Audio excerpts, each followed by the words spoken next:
Ако искаш да правиш жонглиране с пудовки, започвам серия видеа.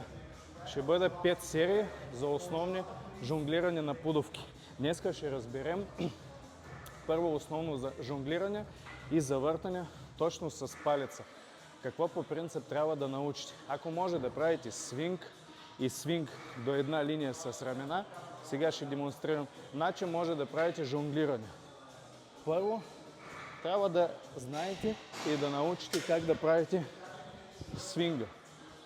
После свинг до една линия с ramена. Основна засилка идва от таза. Не трябва да клякате и да правите.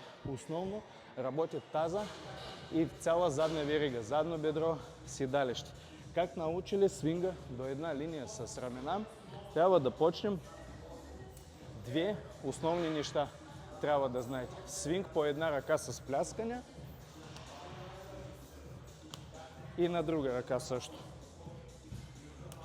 Пляскане на една линия с рамо.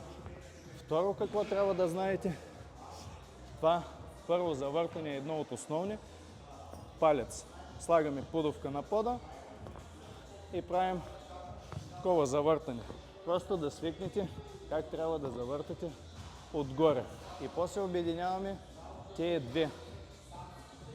Няколко повторения свинг с една ръка с пляскане, завъртане.